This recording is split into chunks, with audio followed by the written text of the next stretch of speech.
Friends, आज हम लोग जानेंगे कि बीपीएससी में अगर ऑप्शनल मैथ रखते हैं तो हमें इससे क्या क्या बेनिफिट मिलेगी और ऑप्शनल मैथ रखने से हमें कितना मार्क्स जुटा सकते हैं और ऑप्शनल मैथ रखने से हमें जो है क्या बेनिफिट हो रहा है, अदर सब्जेक्ट से कितना बेहतर हम इसमें मार्क्स उठा सकते हैं। और इसमें चूँकि ऑप्शनल एक पेपर होता है और 300 नंबर का क्वेश्चन होता है और 300 नंबर में जो है हम ज़्यादा से ज़्यादा मार्क्स ऑप्शनल अगर जिसका मैथ है तो वो ला सकता है। और इसमें मैथ का पूरे सिलेबस को भी हम लोग जानेंगे कि बीपीएससी जो है कहाँ कहाँ से मैथ को पूछता है, कौन कौन चैप्टर से पूछता है और इसका सवाल कैसे होता है। और आज हम लोग लेके जो आए हैं ये 66वीं बीपीएससी का जो है क्वेश्चन है, जिसमें पूछा गया सवालों को देखेंगे और ये देखेंगे कि सवालों को कैसे सॉल्व किया जाता है और इसके लिए कंटेंट सॉल्व पे कहाँ से मिलेगा, कैसे हमको तैयारी करना है, इसका स्ट्रेटेजी क्या है। चूँकि आने वाला 67वीं बीपीएससी का जो है मेंस में अगर हम ऑप्शनल रखते हैं तो हम कैसे उसकी तैयारी करें, क्या क्या प्लेटफॉर्म होगा। और हम ये देखेंगे कि कितना क्वेश्चन को सॉल्व करना है और क्वेश्चन कहाँ कहाँ से आता है। तो हम लोग ये 66वीं बीपीएससी का जो है जो पूछा हुआ सवाल है उसको देखेंगे और देखेंगे क्वेश्चन कहाँ से आ रहा है। तो सबसे पहले हम जानेंगे कि इसमें जो है 300 नंबर का जो है क्वेश्चन होता है। ये 300 नंबर 3 घंटा का टाइम होता है और 300 नंबर का क्वेश्चन होता है और टोटल क्वेश्चन रहता है इसमें 12 और 6 क्वेश्चन को सॉल्व करना है। 2 सेक्शनों में बटा होता है और हर एक सेक्शन से जो है 3-3 क्वेश्चन को सॉल्व करना है। एक क्वेश्चन का 2 पार्ट होता है और एक एक पार्ट में 25-25 नंबर का होता है। यानी कहा जाए तो मोर रिस्क और मोर बेनिफिट, मतलब इसमें रिस्क भी बहुत ज़्यादा है और बेनिफिट भी बहुत ज़्यादा है। क्योंकि यही एक ऐसा पेपर है ऑप्शनल जिसमें हम 300 में 290 तक ला सकते हैं। लेकिन अदर कोई भी अगर ऑप्शनल रखें जैसे history, geography, economics, political science या एलएलबी वाला या फिर साइकोलॉजी या होम साइंस, अदर कुछ भी रखें तो हम 300 में ज़्यादा से ज़्यादा मार्क्स नहीं उठा सकते हैं, लेकिन इसमें हम ज़्यादा से ज़्यादा मार्क्स उठा सकते हैं। तो फ्रेंड्स, हम देखेंगे कि बीपीएससी जो है कहाँ कहाँ से क्वेश्चन को पूछता है। चूँकि 66वीं में यह पूछा गया क्वेश्चन है और पता चले। और हम ये बात बता दें कि कुछ स्टूडेंट बोलता है कि मेरा तो ऑप्शन ये ग्रेजुएशन में मैथ है, मेरा मैथ उतना अच्छा नहीं होता है। इसमें जो है जो भी आईआईटीएन स्टूडेंट है उसका मैथ अच्छा होता है और वही लोग ज़्यादातर मार्क्स उठा सकते हैं। तो फ्रेंड्स, ऐसी कोई बात नहीं है। इसमें अगर आप ग्रेजुएशन में अगर आप बहुत अच्छा से मैथ को पढ़े हैं तो आप जो है मैथ ऑप्शनल रख सकते हैं। सिर्फ आईआईटीएन ही नहीं रख सकता है, अगर आप भी अच्छे से पढ़े हैं तो आप रख सकते हैं। तो चलिए फ्रेंड्स, हम देखते हैं कि पहला क्वेश्चन कहाँ से पूछा गया है। तो पहला क्वेश्चन पूछा गया है ये जो है वेक्टर से पूछा गया है। ये ग्रेजुएशन का क्वेश्चन है और पार्ट 3 में जो है इस तरह की क्वेश्चन है। तो ये क्वेश्चन उतना टफ क्वेश्चन नहीं है। कहता है कि if T such that you belongs to V be a linear map and U be a fine dimensional vector space, then prove that the डेम आर टी प्लस इतना। ये जो है ये ग्रेजुएशन का ये पूछा हुआ मैथ है, इसमें कोई बहुत बड़ी दिक्कत नहीं है। और दूसरा क्वेश्चन जो है वही मैट्रिक्स या उसमें और में दिया हुआ है कि आप या तो रैंक या null dimension of the domain space, यानी ये भी जो है वेक्टर स्पेस से ही क्वेश्चन है। और दूसरा इसका बी नंबर का जो क्वेश्चन है, तो बी नंबर में क्या कह रहा है, बी नंबर में कहता है isn't value and isn't vector of the matrix, यानी वेक्टर और मैट्रिक्स दोनों को मिला करके इसका इसमें जो इसका पूछा गया क्वेश्चन है। ये भी क्वेश्चन उतना टफ नहीं है। आप इन दोनों क्वेश्चन अगर आप प्रैक्टिस में है, ग्रेजुएशन का मैथ अगर पढ़े हैं तो आप आराम से बना सकते हैं। आगे चलते हैं दूसरा नंबर क्वेश्चन में। दूसरा नंबर क्वेश्चन जो पूछा गया क्वेश्चन है, ये क्वेश्चन है कि इसमें कह रहा है कि डिसकंटिन्यूटी, अगर आप इंटर में अगर मैथ रखे हैं और बढ़िया अगर आपका मैथ था तो आप ये क्वेश्चन को भी आराम से सॉल्व कर सकते थे।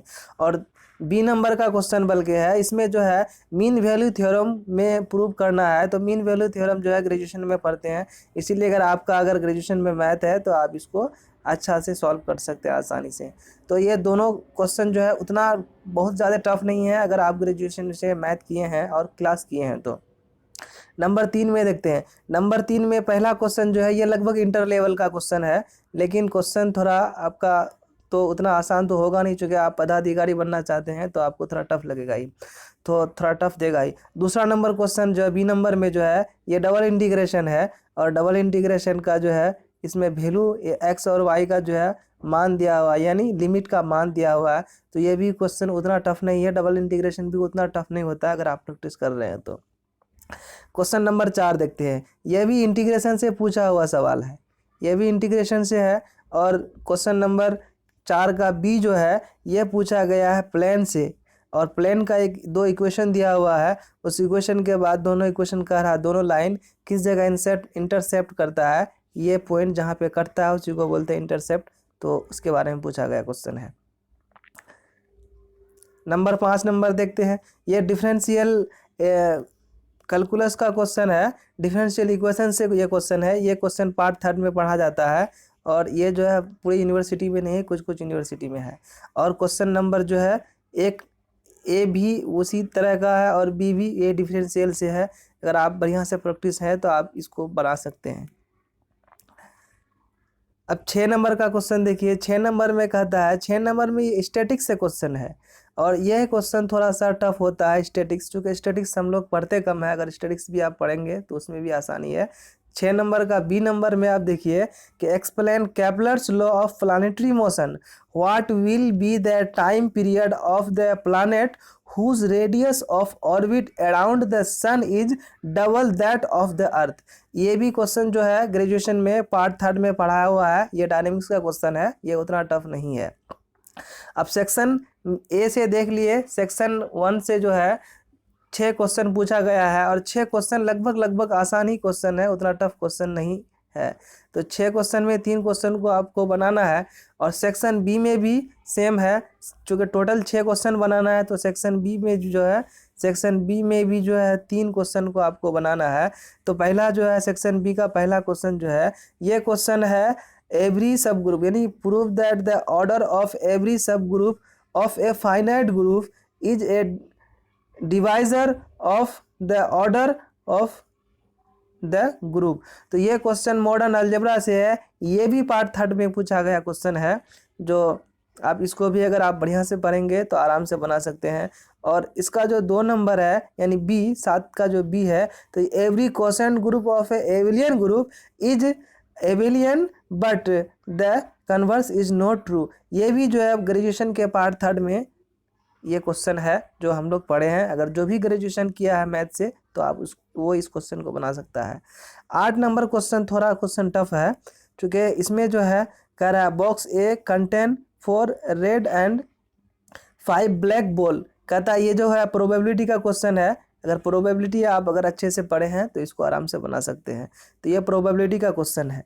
अब आगे देखते हैं, अब इसी में देखिए 8 नंबर का 1 नंबर तो प्रोबेबिलिटी से है, 2 नंबर क्वेश्चन जो है ये जो है सीक्वेंस एंड सीरीज से है।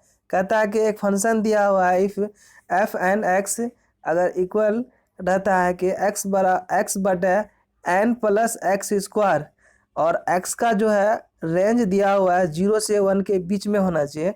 तो दिखाने के लिए कहता है so that the sequence of the function f n is uniformly convergent on 0। यानी ये जो ग्रेजुएशन का ही क्वेश्चन है, और ये सीक्वेंस एंड सीरीज से है।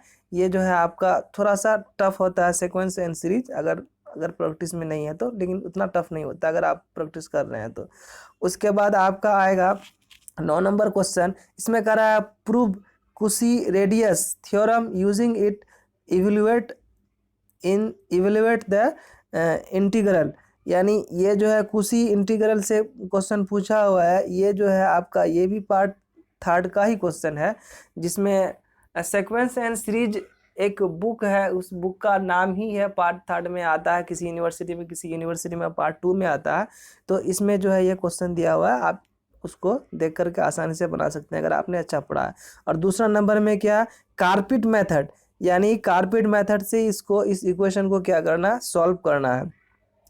तो अगर तैयारी करते हैं अच्छा तरीके से, अगर आप कमीशन बनना चाहते हैं, अगर एसडीएम बनना चाहते हैं, क्योंकि जिसने भी ऑप्शनल में मैथ रखा है वही बड़ा बड़ा पोस्ट को ले पा रहा है, अन्यथा अगर आप अदर जो भी जनरल आदमी जो ऑप्शनल लगता है उसको रखते हैं तो जनरल में हो जाता है क्या कि अगर 50 स्टूडेंट जो है एक ही तरह का सब्जेक्ट रखा है और सबका जो है आगे पीछे ही होता है, ज़्यादा उतना डिफरेंस नहीं हो पाता राइटिंग, जिस कारण से जो है मैक्सिमम मार्क्स नहीं दे पाता है एग्जामिनर और एवरेजिंग मार्क कर देता है, और जिसमें कम कैंडिडेट रहता है उसको जो है चेक भी बढ़िया से करता है और उसको मजबूरन अगर जिसका बढ़िया है तो उसको मार्क्स देना पड़ता है।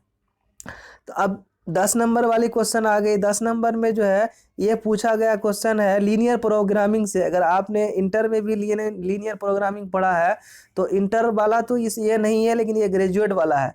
इसमें जो है बीएससी में किसी यूनिवर्सिटी में पार्ट 2 में रहता है, किसी में पार्ट 3 में रहता है ये लीनियर प्रोग्रामिंग, और इसमें 3 इक्वेशन दिया हुआ होता है। इन तीनों इक्वेशन को जो है सॉल्व करना पड़ता है और इसको जो है आप आसानी से कर सकते हैं। ये जो लीनियर प्रोग्रामिंग उतना टफ नहीं होता है।